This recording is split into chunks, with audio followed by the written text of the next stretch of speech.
But we have just seen the subjugation of Hungary by naked armed force. In the aftermath of this Hungarian tragedy, world respect for and belief in Soviet promises have sunk to a new low. International communism needs, and it seeks, a recognizable success.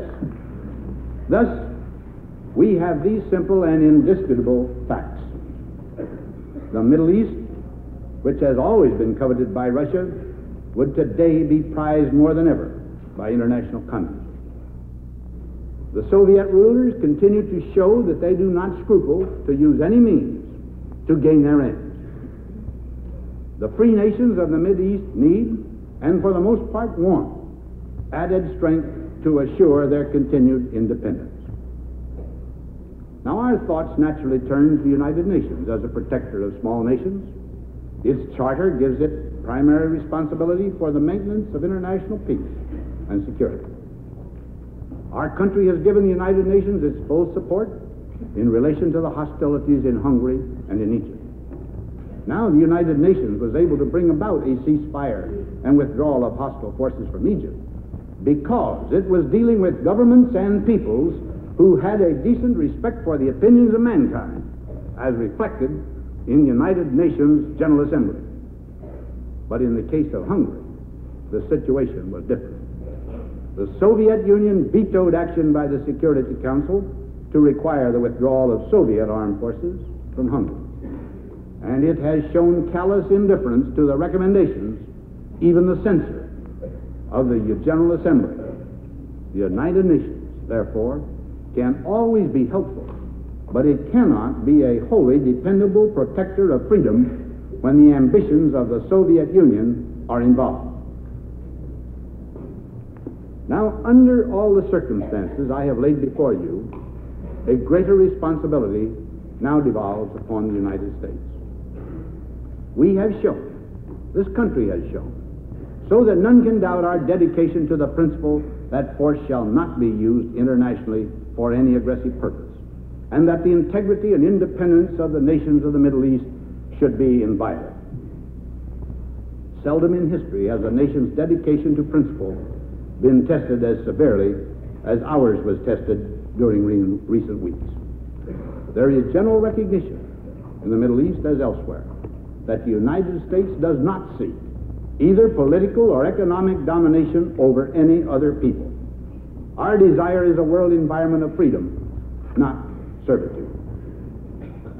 On the other hand, many, if not all, of the nations of the Middle East are aware of the danger that stems from international communism and welcome closer cooperation with the United States to realize for themselves the United Nations goals of independence, economic well-being, and spiritual growth. Now, if the Middle East is to continue its geographical role of uniting rather than separating East and West, if its vast economic resources are to serve the well-being of the people there as well as that of others, and if its cultures and religions and their shrines are to be preserved for the uplifting of the spirits of these peoples, then the United States must make more evident its willingness to support the independence of the freedom-loving nations of that area. Under these circumstances, I deem it necessary to seek the cooperation of the Congress. Only with that cooperation can we give the reassurance needed to deter aggression, to give courage and confidence to those who are dedicated to freedom, and thus prevent a chain of events which would gravely endanger all the free world. Now, there have been several executive declarations made by the United States in relation to the Middle East. There is the Tripartite Declaration of May 25th, 1950, followed by the presidential assurance to the King of Saudi Arabia on October 31st, 1950. There is the presidential declaration of April 9th, 1956, that the United States will, within constitutional means, oppose any aggression in the area. There is our declaration of November 29th, 1956, that a threat to the territorial integrity or political independence of Iran, Iraq, Pakistan, or Turkey would be viewed by the United States with the utmost gravity. Nevertheless, weaknesses in the present situation and the increased dangers from international communism convince me that basic United States policy should now find expression in joint action by the Congress and the executive. Furthermore, our joint resolve should be so couched as to make it apparent that if need be, our words will be backed by action. Now, it is nothing new for the President and the Congress to join to recognize that the national integrity of other free nations is directly related to our own security. We have joined to create and support the security system of the United Nations. We have reinforced the collective security system of the United Nations by a series of collective defense arrangements. Today, we have security treaties with 42 other nations which recognize that their and our peace and security are intertwined. We have joined to take decisive action in relation to Greece and Turkey and in relation to Taiwan. Thus, the United States, through the joint action of the President and the Congress, or in the case of treaties with the Senate, has manifested in many endangered areas its purpose to support free and independent governments and peace against external menace, notably the menace of international communism. Thereby, we have helped to maintain peace and security during a period of great danger. It is now essential that the United States should manifest through joint action of the President and the Congress our determination to assist those nations of the Mideast area which may desire that assistance. The action which I propose would have the following features.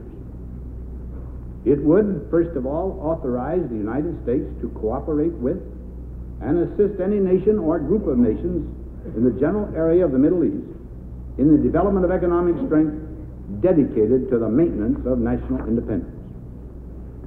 It would, in the second place, authorize the executive to undertake in the same region programs of military assistance and cooperation with any nation or group of nations which desires such aid. It would, in the third place, authorize such assistance and cooperation to include the employment of the armed forces of the United States to secure and protect the territorial integrity and political independence of such nations, requesting such aid against overt armed aggression from any nation controlled by international communism. These measures would have to be consonant with the treaty obligations of the United States, including the Charter of the United Nations and with any action or recommendations of the United Nations. They would also, if armed attack occurs, be subject to the overriding authority of the United Nations Security Council in accordance with the Charter. The present proposal would, in the fourth place, authorize the President to employ, for economic and defensive military purposes, sums available under the Mutual Security Act of 1954 as amended, without regard to existing limitations. The legislation now requested should not include the authorization or appropriation of funds, because I believe that, under the conditions I suggest, presently appropriated funds will be adequate for the balance of the present fiscal year ending June 30th. I shall, however, seek in subsequent legislation the authorization of $200 million to be available during each of the fiscal years 1958 and 1959 for discretionary use in the area, and in addition to the other mutual security programs for the area hereafter provided for by the Congress. Now, this program will not solve all the problems of the Middle East. Neither does it represent the totality of our policies for the area.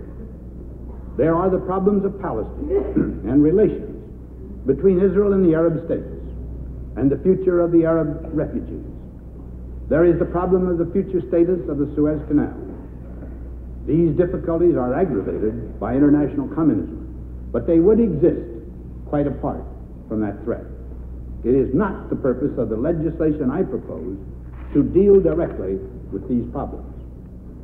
The United Nations is actively concerning itself with all these matters, and we are supporting the United Nations in that effort. The United States has made clear notably by Secretary Dulles' address of August 26, 1955, that we are willing to do much to assist the United Nations in solving the basic problems